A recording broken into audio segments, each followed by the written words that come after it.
Bonjour, vous écoutez la Minute Maman Zen. Je suis Julie Lemaire, j'aide les mamans fatiguées et stressées à ralentir, à simplifier leur vie pour retrouver le plaisir et la légèreté au quotidien et mettre leur énergie sur ce qui compte vraiment. Chaque jeudi, je partage avec vous les découvertes et les outils qui ont changé ma vie de maman et qui, je l'espère, vous aideront à changer la vôtre aussi. Assurez-vous de vous abonner au podcast pour être notifié des nouveaux épisodes chaque semaine et être bien sûr de n'en manquer aucun. Cette semaine, dans la tribu Maman Zen, on a abordé le thème du lâcher-prise. Alors, j'avais envie de partager avec vous une question qui m'aide à lâcher prise sur un tas de petites choses du quotidien. Cette question, c'est « Dans 5 ans, est-ce que ça aura encore de l'importance ?» Si mon enfant n'arrive pas à s'endormir ou se couche un peu plus tard ce soir, est-ce que dans 5 ans, ça aura encore de l'importance ? Si mon enfant est mal coiffé aujourd'hui parce que j'ai manqué de temps ce matin, est-ce que dans 5 ans, ça aura encore de l'importance ? Si mon enfant refuse de manger des légumes parce que les trucs verts en ce moment ne sont pas à son goût, est-ce que dans 5 ans, ça aura encore de l'importance ?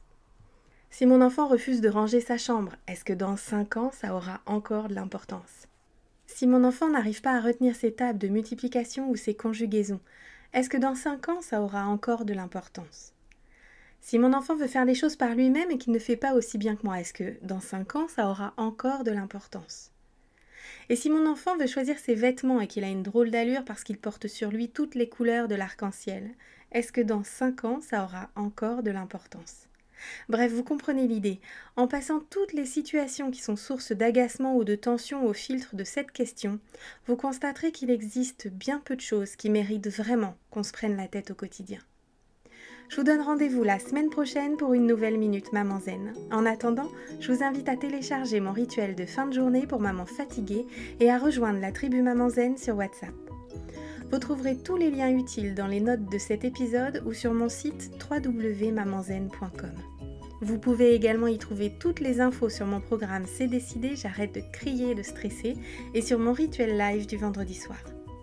Si ce podcast vous a plu, la meilleure façon de le soutenir, c'est de laisser un avis 5 étoiles ou de le partager sur les réseaux sociaux. Ça permettra à d'autres mamans de découvrir le podcast plus facilement. À très vite!